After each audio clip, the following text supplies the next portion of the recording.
ഓം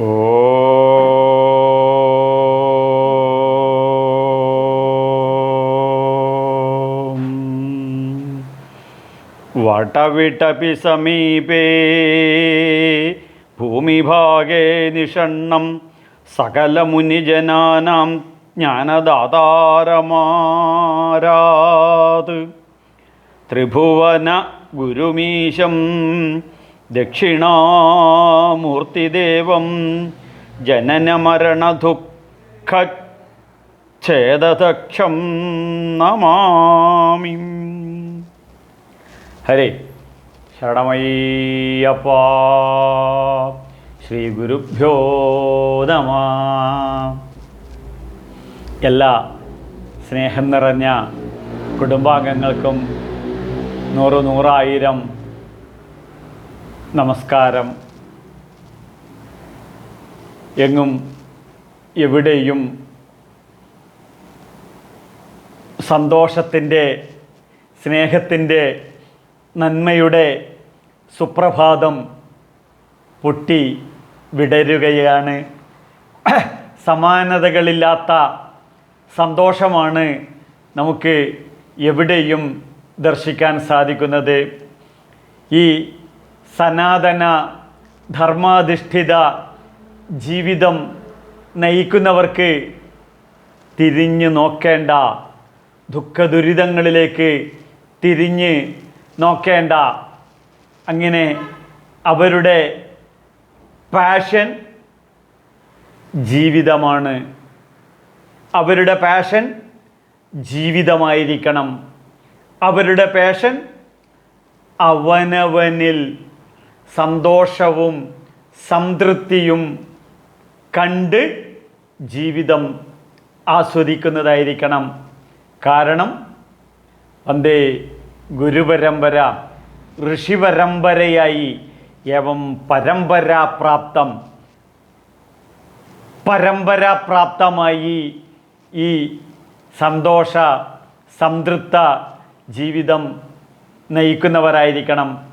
അപ്പോൾ മദ്യത്തിനും മയക്കുമരുന്നിനും അവർക്ക് കാണേണ്ട, കേൾക്കേണ്ട, ഉപയോഗിക്കേണ്ട. കാരണം മദ്യത്തിൽ നിന്നും മയക്കുമരുന്നിൽ നിന്നും കിട്ടുന്ന താൽക്കാലിക ഡ്രഗ്സ് അവർക്ക് താല്പര്യമുണ്ടാകില്ല. കാരണം ഇവയൊന്നും ആശ്രയിക്കാതെ തന്നെ ഉള്ളിലുള്ള സച്ചിദാനന്ദ സമുദ്രത്തെ അവർക്ക് ആസ്വദിക്കാൻ സാധിക്കും. ഇത് പറയുമ്പോഴാണ് ശ്രീരാമകൃഷ്ണ പരമഹംസരുടെ ഒരു കഥ ഓർമ്മ വരുന്നത്. വേലൂർ ആശ്രമത്തിനടുക്കൽ ഒരു കള്ളുകുടിയൻ ഗേറ്റിൽ വന്ന് സ്ഥിരമായിട്ട് വഴക്കിടും.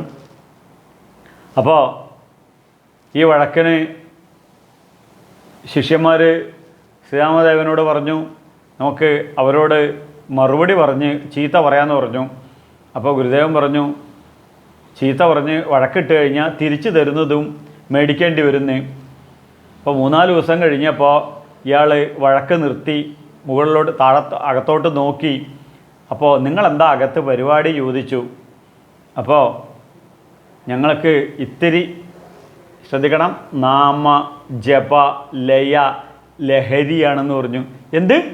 നാമ ജപ ലയ ലഹരിയാണെന്ന് പറഞ്ഞു. അപ്പോൾ എത്ര രൂപ ചിലവാകും ചോദിച്ചു കുടിയൻ. ഇവിടെ പൈസ ചിലവൊന്നുമില്ല, വെറുതെ ഇരുന്ന് കഴിഞ്ഞാൽ ലഹരി കിട്ടും. ലഹരി കിട്ടുമോ? ഇയാൾക്ക് ഒരു അത്ഭുതം. കാരണം ഇയാൾ ലോകത്തിന് മുഴുവൻ കടം മേടിച്ചിട്ടും കട്ടിട്ടും എങ്ങനെയൊക്കെയാണ് ധനം സമ്പാദിച്ച് ബാറിൽ കൊടുക്കുന്നതെന്ന് അറിയ പോലുമില്ല. അങ്ങനെയാണ് ലഹരി മേടിക്കുന്നത്. കാശ് കൊടുത്ത് അത് മനസ്സിനെയും ബുദ്ധിയെയും ന്യൂറോ സിസ്റ്റങ്ങളെയും ബ്രെയിനെയും തകർത്ത് ആദ്യം ഒരു ഉദ്ദീപനം ഉണ്ടാവുമെങ്കിലും പിന്നീട് സർവ്വതും നശിപ്പിക്കുന്ന വിഷമാണെന്ന് ഇയാൾക്കറിയാം. അതുകൊണ്ട് തന്നെ ഇയാൾ പറഞ്ഞു, അങ്ങനെയാണെങ്കിൽ ഈ ലഹരി എനിക്കും ഇത്തിരി തരാമോ എന്ന് ചോദിച്ചു. ഓ തരാം, വരൂ എന്ന് പറഞ്ഞ് ഇദ്ദേഹത്തെയും നാമജപത്തിൽ കൊണ്ടിരുത്തി. അദ്ദേഹം നല്ല സംതൃപ്തനായി പോയി. പിന്നെ സ്ഥിരമായിട്ട് ഇവിടെ വരാൻ തുടങ്ങി. കുടിയന്മാർ അന്വേഷിച്ച് കഴിഞ്ഞപ്പോൾ ഇപ്പോൾ ശ്രീരാമകൃഷ്ണ ആശ്രമത്തിൽ പോവുകയാണ് ജപിക്കാൻ എന്ന് പറഞ്ഞു. ഇദ്ദേഹം ഓരോ കുടിയന്മാരെയായിട്ട് ഇവിടെ കൊണ്ടുവന്നു. അങ്ങനെ ആ ബാറ് അടച്ചു പൂട്ടുകയും ആ ബാറിലുള്ള മുഴുവൻ മദ്യപാനികളും ഇവിടെ വന്ന് ഈ നാമജപ ലയ ലഹരിയിൽ സച്ചിദാനന്ദത്തിൽ നീന്തി തുടിക്കാൻ തുടങ്ങി. ഇദ്ദേഹം ശ്രീരാമകൃഷ്ണ പരമഹംസരുടെ ഒരു പ്രധാന ശിഷ്യനായി മാറി. ഏതായാലും ഈ ലഹരി, എന്ത് ലഹരി നമുക്ക് അറിയാം, സൗന്ദര്യ ലഹരി. ശ്രീശങ്കര ഭഗവത്പാദര് എഴുതിയ സൗന്ദര്യ ലഹരി. ശിവശക്തിയുക്തോ യദി ഭവതി ശക്തപ്രഭവിതും ന ചേദം ദേവോ ന ഖലു കുശല സ്പന്ദിതുമപി. ശിവശക്തിയുക്തോ, ശിവനും ശക്തിയും കൂടിയാൽ ഈ യുക്തമായിട്ടുള്ള ഈ ലഹരി നമുക്ക് ലഭിക്കും. അപ്പോഴോ ആ ലഹരിക്ക് പകരം വെക്കാൻ ഒന്നും തന്നെ ഇല്ല. ആ ശിവൻ എന്താണ്? ഉള്ളിലുള്ള മംഗള സ്വരൂപമാണ്. നമുക്ക്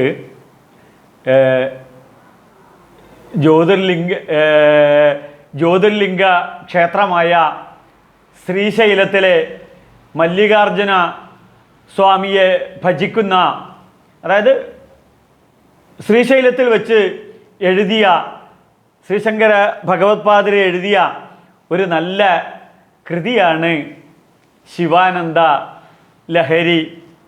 ഏകദേശം 100ഓളം ശ്ലോകങ്ങളുള്ള ശിവാനന്ദ ലഹരി ആ പരമമായ പരമേശ്വരനാകുന്ന ലഹരി ഉള്ളിൽ നമുക്ക് ആസ്വദിച്ച് ആ ലഹരി ജീവിതത്തിൻ്റെ അന്ത്യനിമിഷം വരെ നമുക്ക് കൊണ്ടു നടക്കാൻ സാധിക്കും, വിത്തൗട്ട് എക്സ്പെൻസിൽ. അപ്പോൾ നമ്മളൊക്കെ ഇന്ന് നമ്മുടെ ജീവിതത്തെ സോഷ്യൽ മീഡിയകളിലൂടെയും ആർട്ടിഫിഷ്യൽ ഇൻ്റലിജൻസിൻ്റെയും കാഴ്ചപ്പാടിലാണ് നമ്മുടെ ജീവിതത്തെ നാം സ്വരൂപിക്കുന്നത്. അങ്ങനെയുള്ള ജീവിതം വേദവ്യാസ ഭഗവാൻ ശ്രീമദ് ഭാഗവതം തുടങ്ങുമ്പോൾ തന്നെ എഴുതുകയാണ്. കിമർത്ഥം വ്യർത്ഥം ഭോ വ്രജത കുപതേ കുത്സിതകതേ. കിമർത്ഥം വ്യർത്ഥം ഭോ, എന്താണ് ഇതിനർത്ഥമുള്ളത്? എന്തിന്? വ്രജത്തെ എന്ന് പറഞ്ഞു കഴിഞ്ഞാൽ പ്രാപിച്ചാലും, കുപതേ കുത്സിതകതേ, ഇല്ലാത്ത കഥകളും കളവും പ്രചരിപ്പിച്ച് അറിഞ്ഞ് ഉൾക്കൊണ്ട് അത് സോഷ്യൽ മീഡിയകളിലൂടെ പ്രചരിപ്പിക്കുന്നത് കൊണ്ട് കിമർത്ഥം വ്യർത്ഥം, എന്താണ് അർത്ഥമുള്ളത് എന്നുള്ളതാണ് ഇവിടെ ഋഷീശ്വരൻ നമ്മോട് ചോദിക്കുന്നത്. മാനവരാശിയുടെ മുന്നിൽ ഇപ്പോൾ ഇവിടെ ഈ 2025 നമ്മളോട് ചോദിക്കുക, ഈ സോഷ്യൽ മീഡിയകളിലൂടെ കിമർത്ഥം വ്യർത്ഥം ഭോ വ്രജത കുപതേ, ഈ കള്ളക്കഥകൾ, കുത്സിതകഥ, മറ്റുള്ളവരെ ഉപദ്രവിക്കുന്ന നെഗറ്റീവ് സ്റ്റോറീസുകൾ, നെഗറ്റീവായിട്ടുള്ള കാര്യങ്ങൾ പ്രചരിപ്പിക്കുന്നത് കൊണ്ട് എന്താണ് അർത്ഥം? ഇതാണ് ഭാഗവതത്തിൻ്റെ ചോദ്യം. അപ്പോഴോ ഇത് സൗന്ദര്യ ലഹരിയിലല്ല. സൗന്ദര്യ ലഹരി ആയിരിക്കണം, സൗന്ദര്യത്തിലായിരിക്കണം നമ്മുടെ ലഹരി, കുടുംബത്തിലായിരിക്കണം നമ്മുടെ ലഹരി, നമ്മുടെ ജീവിതത്തിലായിരിക്കണം നമ്മുടെ ലഹരി. അപ്പോൾ ഈ ഡ്രഗ്സിൻ്റെ പിറകെ, മദ്യത്തിൻ്റെയും മയക്കുമരുന്നിൻ്റെയും പിറകെ നാം പോവില്ല. ശിവാനന്ദ ലഹരിയിൽ ശ്രീശങ്കര ഭഗവത്പാദര് പറയുന്ന ഒരു നല്ല ശ്ലോകമുണ്ട്. ശരണമയ്യപ്പ പ്രഥാകണ്ഠക്ഷോഭം വഹസി, പ്രഥാകണ്ഠക്ഷോഭം വഹസി തരസ തർക്കവചസ പദാംഭോജം ശംഭോർഭജ, പദാംഭോജം ശംഭോർഭജ പരമസൗഖ്യം വ്രജസുധീ. ഇവിടെ ഉപയോഗിക്കുന്ന ഒരു വാക്കുണ്ട്, ശങ്കരാചാര്യർ ഉപയോഗിക്കുന്ന വാക്ക്, അതാണ് വ്രജ. വ്രജ എന്ന് പറഞ്ഞാൽ പ്രാപിച്ചാലും, പുരുഷനെ സ്ത്രീ പ്രാപിച്ചാലും, സ്ത്രീയെ പുരുഷൻ പ്രാപിച്ചാലും, ഇവിടെ പ്രാപിക്കുക എന്ന് പറഞ്ഞാൽ സ്വർഗത്തിനെ പ്രാപിച്ചാലും സുഖത്തെ പ്രാപിച്ചാലും അവിടെ 100% ലയമാണ്. അപ്പോൾ ശംഭോർഭജ പരമസൗഖ്യവ്രജസുധി. ആരാണ് ഇവിടെ പരമസൗഖ്യം വ്രജ സുധി? അപ്പോൾ പ്രാപിച്ചാലും എന്ത് പരമസൗഖ്യം? എന്താണ്? സ്വസ്ഥത അനുഭവിക്കുന്നതിനെയാണ് പരമസൗഖ്യം. നമുക്കാർക്കും ഇല്ലാതെ പോകുന്നതാണ് ഈ സ്വസ്ഥത. എന്താണ് സ്വസ്ഥത? അവനവനിൽ ഇരിക്കുക. നാം എന്തൊക്കെ പോയി അസോസിയേറ്റ് ചെയ്യുന്നുണ്ടോ, അസോസിയേറ്റ് ചെയ്ത് തിരിച്ച് നമ്മളിൽ വന്നിരിക്കണം. അതാണ് സ്വസ്ഥത. ഇപ്പോൾ വാട്സാപ്പിൽ ഒന്ന് കണ്ടു, അതിൻ്റെ പിറകെ നാം പോകരുത്, തിരിച്ചു വന്നിരിക്കണം. ടി വിയിൽ ഒരാളുടെ പാട്ട് കേട്ടു, ഒരു ഷോ കണ്ടു, അതിൻ്റെ പിറകെ പോകരുത്, തിരിച്ചു വന്നിരിക്കണം. അപ്പോൾ ശബ്ദസ്പർശ രസരൂപഗന്ധാദികളുടെ പിറകെ പോയി ജീവിതം നശിപ്പിക്കരുത്.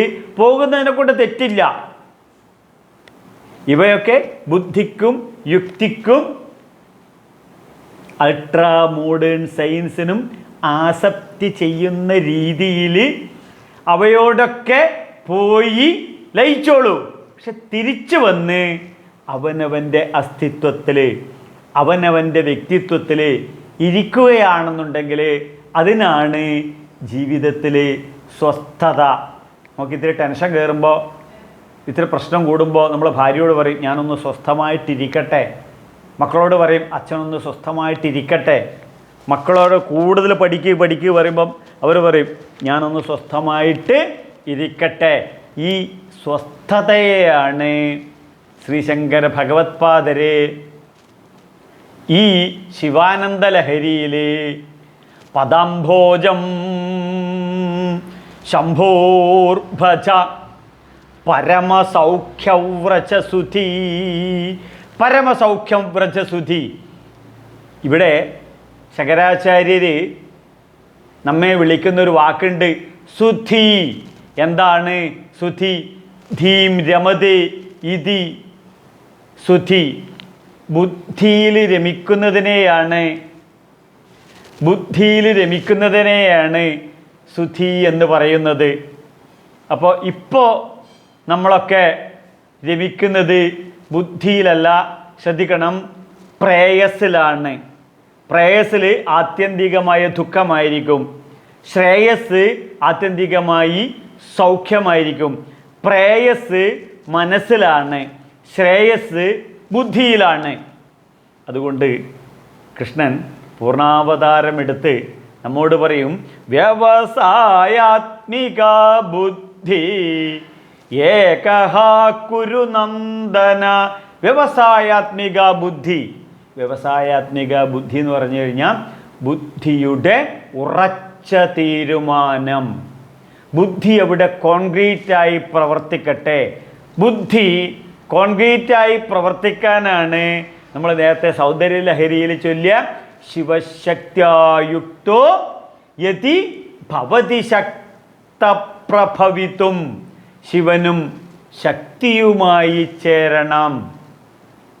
അതിനാണ് നമുക്ക് രാമായണമൊക്കെ തുടങ്ങുമ്പോൾ അറിയാലോ, ഉമാമഹേശ്വര സംവാദം, നമ്മൾ അർദ്ധനാരീശ്വര സങ്കല്പമുണ്ടല്ലോ. നമ്മുടെ ജീവിതത്തിൽ നമ്മുടെ ഭാര്യയുടെ ശ്രീമതി ഐശ്വര്യവും ബുദ്ധിയും ആ ബുദ്ധിയുമായി ചേരുമ്പോഴാണ് നമ്മുടെ ജീവിതത്തിന് ഒരു പൂർണ്ണത, അപ്പോഴാണ് ഒരു സ്വസ്ഥത. സെമിറ്റിക് മതങ്ങൾ ജീവിതത്തിൽ സ്ത്രീകളെ സമസ്ത മേഖലകളിൽ നിന്നും അകറ്റി നിർത്തുന്നു. പള്ളിയിൽ നിന്നും, പള്ളിക്കൂടത്തിൽ നിന്നും, വ്യക്തി ജീവിതത്തിൽ നിന്നും എല്ലാത്തിനകത്തും ഒരു ഉപഭോഗ വസ്തു ഖുർആൻ പറയുന്നു കൃഷിസ്ഥലമായി ഉപയോഗിക്കുന്നു.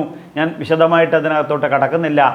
ഏതായാലും ശരി, ഭാരതീയ സനാതന ഹൈന്ദവ സംസ്കൃതിക്ക് പരമേശ്വരൻ്റെ മുന്നിലാണ് ഉമാ മഹേശ്വരൻ, ഉമാപതി നമ പാർവതീപതേ, പാർവതിയുടെ പതി എന്നുള്ളതാണ് വിളിക്കുന്നത്.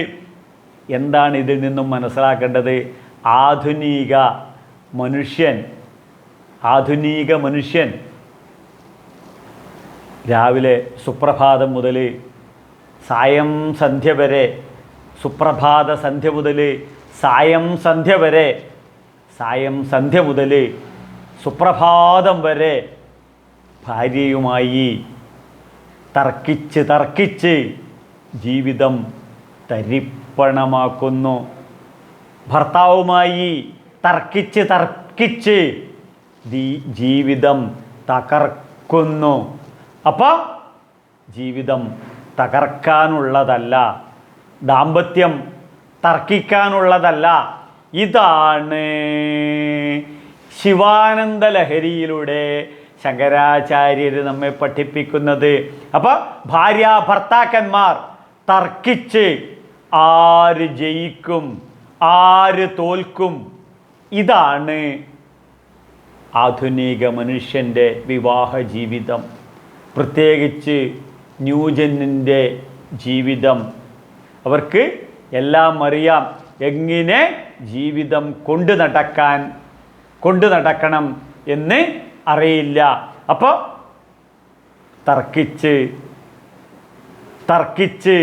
തർക്കശാസ്ത്രത്തിൽ PhD എടുക്കാനുള്ളതല്ല അച്ഛനും അമ്മയും. തർക്കിച്ച് ആര് ജയിക്കും ആര് തോൽക്കും എന്നുള്ളതല്ല നമ്മുടെ മക്കളോട് നമുക്കുള്ള ആറ്റിറ്റ്യൂഡ്. അപ്പോൾ തർക്കിച്ച് ഡൈവേഴ്സ് ആകാനുള്ളതല്ല നമ്മുടെ സാഹോദര്യം. തർക്കശാസ്ത്രത്തിൽ മാറ്റുരച്ച് തർക്കശാസ്ത്രത്തിൽ മത്സരിച്ച് വിജയിക്കാനുള്ളതല്ല സുഹൃത്ത് ബന്ധങ്ങൾ. അപ്പോൾ ഈ തർക്കം അങ്ങോട്ട് ഉപേക്ഷിച്ചു കഴിഞ്ഞാൽ ജീവിതം മധുരതരമാകും എന്നുള്ളതാണ് ശങ്കരാചാര്യർ പറയുന്നു. വൃഥാ കണ്ഠക്ഷോഭം വഹസി തരസാ തർക്കവചസാ. അപ്പം വൃഥാ കണ്ഠക്ഷോഭം വഹസി, അരുത് മക്കളെ, അരുത്, തർക്കമരുത്. തർക്കം കൊണ്ട് നമുക്കൊന്നും നേടാൻ സാധിക്കില്ല എന്നുള്ളതാണ് ശങ്കരാചാര്യർ ഇവിടെ നമ്മെ പഠിപ്പിക്കുന്നത്. മാ വിദ്യുഷാവഹൈ, വേദങ്ങൾ പറയുന്നു ആരോടും തർക്കിക്കരുത്. മാ വിദ്യുഷാവഹൈ, ആരോടും വെറുപ്പ് പാടില്ല. അപ്പം എന്താണ്? പകരം പ്രകാശപൂരിതമായ സ്നേഹാധിഷ്ഠിതമായ ഒരു ജീവിതം നയിക്കണം. ഇതാണ് ശ്രീശങ്കര ഭഗവത്പാദര് ശിവാനന്ദ ലഹരിയിലൂടെ നമ്മെ പഠിപ്പിക്കുന്നത്. അദ്വേഷ്ടാ സർവഭൂതേഷു മൈത്രകരുണയേവ ച. അദ്വേഷ്ടാ സർവഭൂതാനി, അദ്വേഷ്ടാ സർവഭൂതാനി. ഈ പ്രപഞ്ചത്തിലെ രൂപനാമാത്മകമായ പ്രപഞ്ചത്തിൽ ഒന്നിനോടും എന്ത് പാടില്ല? വെറുപ്പ് പാടില്ല. അപ്പോൾ വെറുപ്പ് പാടില്ല എന്ന് വെച്ച് കഴിഞ്ഞാൽ സ്നേഹം വേണം. ഇരുട്ട് പാടില്ല. അപ്പോൾ അതിൻ്റെ അർത്ഥം പ്രകാശപൂരിതമാകണം. അപ്പോൾ ശിവാനന്ദ ലഹരിയിൽ ലയിച്ച് ലയിച്ച് ജീവിത മധുര സമുദ്രമാക്കണം നമ്മുടെ ജീവിതം. അപ്പോൾ ഈ ശിവൻ എവിടെയാണ്? ശിവമാത്മനി പശ്യന്തി, അവനവൻ്റെ ആത്മാവായി കാണണം. അപ്പോൾ എന്തായിരിക്കും? വാചാ വദാമി മധുമദ്ഭുയാസം മധു സദൃശം. ഉള്ളിൽ പരമേശ്വരനെ കണ്ടു കഴിഞ്ഞാൽ സ്നേഹത്തിൻ്റെ മധുരത്തിൻ്റെ തേൻകുട്ടമായി മാറും നമ്മുടെ ജീവിതം. അപ്പോൾ ഒരു ശൈവബുദ്ധി, ശിവംബോധം, ശിവബോധമായി മാറും. അപ്പോൾ നമ്മുടെ ജീവിതം, നമ്മൾ ശിവക്ഷേത്രത്തിലൊക്കെ പോകുമ്പോൾ ശ്രദ്ധിക്കണം, ആ ശിവൻ്റെ ലിംഗത്തിൽ ശിവമിത്യുച്യതേ സ്ഥൂലാപേക്ഷയോ സൂക്ഷ്മമീക്ഷതി. ഈ ശിവലിംഗത്തിൽ, ശിവക്ഷേത്രത്തിൽ ഇനി പോകുമ്പോൾ ശ്രദ്ധിക്കണം, ഈ ശിവലിംഗത്തിൽ സൂക്ഷ്മമായ ഈ പ്രപഞ്ചത്തെ മുഴുവൻ നാം ദർശിച്ച് ആ ശിവലിംഗത്തിലെ ഹൃദയത്തിലേക്ക് സ്വാംശീകരിച്ച് ആവാഹന ചെയ്യണം. അതാണ് പടിയാറും കടന്നവിടെ ചെല്ലുമ്പോൾ ശിവനെ കാണാകും ശിവശംഭോ. പടിയാറും കടന്ന്, എന്ത്? ഈ പഞ്ചഭൂതാത്മകമായ ശരീരം കടന്ന് മനസ്സ്, ബുദ്ധി, ചിന്തകളും കടക്കുമ്പോൾ ബോധസ്വരൂപനായി പരമേശ്വരനെ നമുക്ക് കാണാൻ സാധിക്കും. ഇതാണ് ശിവക്ഷേത്രത്തിൽ നമ്മൾ ചെല്ലുമ്പോൾ നമുക്ക് മനസ്സിലാക്കേണ്ടത്. അപ്പോഴോ യഥോ വാച നിവർത്തന്ത അപ്രാപ്യ മനസ്സോ നൃണം ആനന്ദോ നഭിഭേദി കഥാചന. വാക്കുകളും ഇന്ദ്രിയങ്ങളും, അതാണ് ശിവക്ഷേത്രത്തെ പ്രദക്ഷിണം വെച്ച് ആ ഓവിൻ്റെ അടുക്ക് എത്തുമ്പോൾ തിരിച്ചു വരുന്ന വാക്കുകൾ, ഇന്ദ്രിയങ്ങൾ, ശബ്ദങ്ങൾ, കാഴ്ചകൾ, ബുദ്ധി, ബോധം എല്ലാം തിരിച്ചു വരികയാണ് ആ ശിവനെ അന്വേഷിക്കുമ്പോൾ. കാരണം ഇത് അവനവൻ്റെ ഹൃദയത്തിലാണുള്ളത് എന്ന് പറഞ്ഞ് നമ്മൾ പ്രദക്ഷിണം വെക്കുന്നത് തിരിച്ചു വരികയാണ്. അപ്പോഴോ നമ്മളൊക്കെ, ഇതാണ് ഈ ശിവക്ഷേത്ര തത്വം. അപ്പോൾ നമ്മളൊക്കെ ജനിച്ച ഉടനെ ജാതി, മത, വർണ്ണ, വർഗ, ലിംഗ വ്യത്യാസമില്ലാതെ എല്ലാവരും ഖ്വാ ഖ്വാ എന്ന് പറഞ്ഞ് നമ്മൾ കരയുന്നില്ലേ? ആ കരച്ചിൽ എവിടെയാണ് പരമസൗഖ്യം എന്നുള്ളതാണ് നമ്മുടെ അന്വേഷണം. ഈ അന്വേഷണത്തിനാണ് ശങ്കരാചാര്യർ മറുപടി പറയുന്നത്. പദാംഭോജം ശംഭോർഭജ പരമസൗഖ്യവ്രജസുതി. അപ്പം പരമസൗഖ്യം എവിടെ? പരസ്പരം കുറ്റപ്പെടുത്താതിരിക്കുക, കുടുംബജീവിതത്തിൽ പരസ്പരം കുറ്റപ്പെടുത്താതിരിക്കുക, കുറവുകൾ പെരുപ്പിച്ച് കാണിക്കാതിരിക്കുക, പരസ്പരം ഇൻസൾട്ട് ചെയ്യാതിരിക്കുക, മറ്റുള്ളവരുടെ കുറ്റവും കുറവും കണ്ട് കേട്ട് സോഷ്യൽ മീഡിയകളിലൂടെ വാട്സാപ്പിലൂടെയും പ്രചരിപ്പിക്കാതിരിക്കുക. ഭഗവത്ഗീത ചോദിക്കും അശാന്തസ്യ കുതസുഖ. അപ്പം അശാന്തി എവിടെ നിന്ന് വരും? അശാന്തിയുള്ള ആൾക്കാർക്ക് സുഖം അനുഭവിക്കില്ല.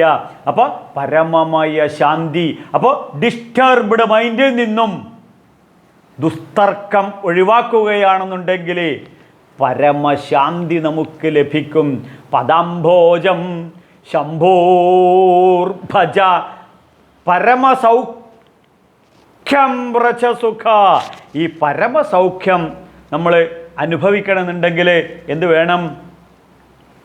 ശ്രീശങ്കര ഭഗവത്പാദർ പറയും, സാധനാ പഞ്ചകത്തിലെ വേദോ നിത്യമധീയതാം തതുദിന കർമ്മസ്യ അനുഷ്ഠീയതാം. വേദങ്ങൾ ദിവസേന പഠിക്കണം, അത് പ്രകാരം ജീവിതം കരുപ്പിടിപ്പിക്കണം. അപ്പോഴോ ദുസ്തർക്കാത് സുവീര മൃതാം ശ്രുതിമത സ്തർക്കോനു സന്ധീയതാം. വെറുതെ അനാവശ്യമായി ആരോടും ഒന്നിനോടും തർക്കിക്കരുത് എന്ന് പറയാനാണ് സാധനാ പഞ്ചകം. ഒരു സാധകൻ അനുഷ്ഠിക്കേണ്ട ഏറ്റവും മർമ്മപ്രധാനമായ കാര്യം. അപ്പോൾ തർക്കം ജീവിതത്തിൽ നിന്നും ഡിലീറ്റ് ചെയ്ത് കഴിഞ്ഞാലോ ആ പരമേശ്വരൻ്റെ പാദം നമുക്ക് കാണാൻ സാധിക്കും. അപ്പോഴോ അവനവൻ്റെ ഉള്ളിൽ തെളിഞ്ഞു കാണുന്ന പദാംഭോജം ശംഭോർഭജ പരമസൗഖ്യം. ആ പരമസൗഖ്യം നമുക്ക് നേടാൻ സാധിക്കും. പദാംഭോജം ശംഭോർഭജ. ആ ശംഭുവിനെ ഭജിക്കുന്നവർക്ക് പരമസൗഖ്യവും വ്രജസുധി. ഇവരാണ് പരമസൗഖ്യം അനുഭവിക്കുന്നത്. ഇവരാണ് സുധി. ധീം രമതേ ബുദ്ധിയിൽ ബോധത്തിൽ ബുദ്ധിമതാമസ്മി തേജസ്വിനാമഹം. ശങ്കരാചാര്യർ പറയുന്നില്ലേ? അങ്ങനെ ആ ശംഭുവിനെ ഭജിക്കുകയാണെന്നുണ്ടെങ്കിൽ എനിക്കെന്താ ഇത് ഇത്ര സന്തോഷം എന്ന് വെച്ച് കഴിഞ്ഞാൽ, എൻ്റെ അച്ഛനെ നിങ്ങൾക്കെല്ലാവർക്കും അറിയാം. മുൻ ശബരിമല മേശാന്തിയും കൃഷ്ണ യജുർവേദ പണ്ഡിതനും ഭാഗവതോത്തമനുമായ ബ്രഹ്മശ്രീ ശംഭുവാദ്യാരാണ്. അപ്പോൾ ആ ശംഭുവിനെ ഭജിക്കണം. എൻ്റെ മകനും അദ്ദേഹത്തിൻ്റെ പേരും ശംഭുവാദ്യാരെന്നാണ്. എന്താണ്? ആത്മാവേ പുത്രനാമസി. എൻ്റെ അച്ഛൻ്റെ ആത്മാവാണ് പുത്രനായി ഞാൻ ജനിക്കുന്നത്. എൻ്റെ പുത്രനാണ്, എൻ്റെ ആത്മാവാണ് എൻ്റെ പുത്രനായി ജനിക്കുന്നത്. അപ്പോൾ അതെങ്ങനെയാണ്? എപ്പോഴെങ്കിലും ഭജിച്ചാൽ മതിയോ ശംഭുവിനെ? പോരാ. ഭഗവത്ഗീതയിൽ ഭഗവാൻ പറയുന്നു, തസ്മാ സർവേഷു കാലേഷു മാമനുസ്മരയുധ്യജ മയ്യർപ്പിത മനോബുദ്ധി മാമേ വൈഷ്യസ്യ സംശയാഹ. ബുദ്ധിയും ബോധവും മനസ്സും ബുദ്ധിയും ആ ശംഭുവിൽ അർപ്പിക്കുകയാണെങ്കിൽ പരമസൗഖ്യം. ശങ്കരാചാര്യർ നമുക്ക് ഗ്യാരണ്ടി തരികയാണ്. പദാംഭോജം. എന്ത്? ആത്മജ്ഞാനം. ശ്രീശങ്കര ഭഗവത്പാദര് അദ്വൈത വേദാന്തം നമ്മളിൽ ഒരു നിമിഷം കൊണ്ടെത്തുകയാണ്. പദാംഭോജം ശംഭോർഭജ. അദ്വൈതം ഞാൻ നിലനിൽക്കുന്നത് എവിടെയാണ്? ആ പദാംഭോജം. ഞാൻ നിലനിൽക്കുന്നത് പരമസൗഖ്യമായ സച്ചിദാനന്ദത്തിലാണ് ഞാൻ നിലനിൽക്കുന്നത്. ആ സച്ചിദാനന്ദ സ്വരൂപമാണ് എന്നിൽ നിലനിൽക്കുന്നത് എന്നുള്ളത് തിരിച്ചറിയാനാണ് ഈ ശിവാനന്ദ ലഹരിയിലൂടെ നമ്മുടെ ജീവിതം സച്ചിദാനന്ദ ലഹരിയിലേക്ക് ഉയർത്തുകയാണ്. അതിന് ഈ ശിവാനന്ദ ലഹരിയിൽ നമ്മൾ പഠിക്കണം. അപ്പോഴോ പരമസൗഖ്യം നമുക്ക് നേടാം. ശിവം ശാന്തമുപാസത്തെ. ആ ശാന്തമായ ശിവനെ നമുക്ക് ജീവിതത്തിൽ അനുഭവിച്ചറിയാൻ സാധിക്കും. തുടർന്ന് നമുക്ക് അടുത്ത ക്ലാസ്സിൽ പഠിക്കാം. എല്ലാവർക്കും ആയുരാരോഗ്യ സൗഖ്യം നേർന്നുകൊണ്ട് ലോകാ സമസ്ത സുഖിനോ ഭവന്തു. സ്വാമി ശരണമയ്യപ്പ. എല്ലാവരും ഈ സച്ചിദാനന്ദം അനുഭവിച്ചവരൊക്കെ ഈ പ്രോഗ്രാം ലൈക്ക് ചെയ്യണം, ഷെയർ ചെയ്യണം, സബ്സ്ക്രൈബ് ചെയ്യണം. മറ്റുള്ളവർക്ക് എല്ലാവർക്കും ഇത് ഷെയർ ചെയ്തെത്തിച്ച് ഈ ശിവാനന്ദ ലഹരി എന്ന ലഹരി മറ്റെല്ലാ ലഹരിയും ഉപേക്ഷിച്ച് ശിവാനന്ദ ലഹരി, സച്ചിദാനന്ദ ലഹരി, അദ്വൈതമായ അവനവൻ്റെ ആത്മാവിലുള്ള ഈ ലഹരി അറിഞ്ഞ് അനുഭവിച്ച് ജീവിതത്തിൻ്റെ അവസാന നിമിഷം വരെ ആ ലഹരിയിൽ നമ്മുടെ ജീവിതം കൊണ്ട് നടക്കാൻ നമുക്ക് സാധിക്കുമാറാകട്ടെ. അതിന് പരമേശ്വര അനുഗ്രഹം നമുക്കുണ്ടാകട്ടെ. ശങ്കരൻ തന്നെ ശങ്കരാചാര്യരായിട്ട് അവതരിച്ച ആ ശങ്കരൻ്റെ അനുഗ്രഹവും നമുക്കെല്ലാവർക്കും ഉണ്ടാകട്ടെ എന്ന് ആത്മാർത്ഥമായി ആശംസിച്ചുകൊണ്ട് ശരണമയ്യപ്പ.